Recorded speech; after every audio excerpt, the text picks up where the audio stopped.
വിശുദ്ധ കുരിശിന്റെ അടയാളത്താൽ ഞങ്ങളുടെ ശത്രുക്കളിൽ നിന്ന് ഞങ്ങളെ രക്ഷിക്കണമേ. ഞങ്ങളുടെ തമ്പുരാനെ, പിതാവിന്റെയും പുത്രന്റെയും പരിശുദ്ധാത്മാവിന്റെയും നാമത്തിൽ ആമേൻ.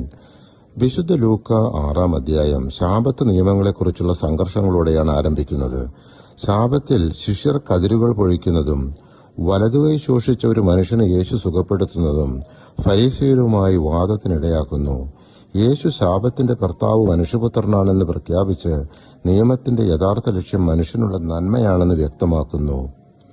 യേശു ഏതൊരു പ്രധാന തീരുമാനത്തിനു മുമ്പ് പ്രാർത്ഥിക്കുമായിരുന്നു എന്ന് വ്യക്തമാക്കുന്നതാണ് 6-ാം അധ്യായം 12-ഉം 13-ഉം തിരുവചനങ്ങൾ.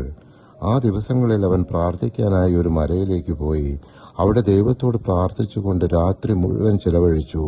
പ്രഭാതമായപ്പോൾ അവൻ ശിഷ്യന്മാരെ അടുത്തു വിളിച്ച് അവരിൽ നിന്ന് 12 പേരെ തിരഞ്ഞെടുത്ത് അവർക്ക് അപ്പസ്തോലന്മാർ എന്ന് പേര് നൽകി. ഇവരാണ് സഭയുടെ അടിസ്ഥാനം.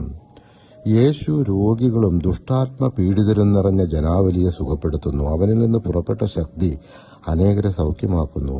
ഈ അധ്യായത്തിന്റെ കേന്ദ്ര ഭാഗമാണ് സുവിശേഷ ഭാഗ്യങ്ങളെക്കുറിച്ചുള്ള പ്രഭാഷണം, സമതല പ്രഭാഷണം അഥവാ സെർമൺ ഓൺ ദ പ്ലെയിൻ.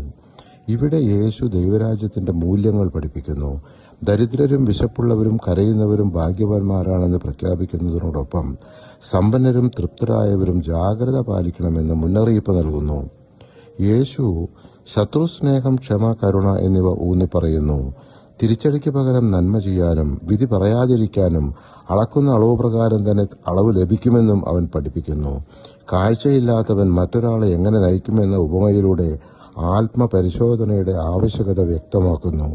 ഈ അധ്യായം മരം ഫലം എന്ന ഉപമയോടെയും പാറമേൽ വീട് പണിയുന്നവനും മണലിൽ വീട് പണിയുന്നവനും എന്ന ഉപമയോടെ അവസാനിക്കുന്നു.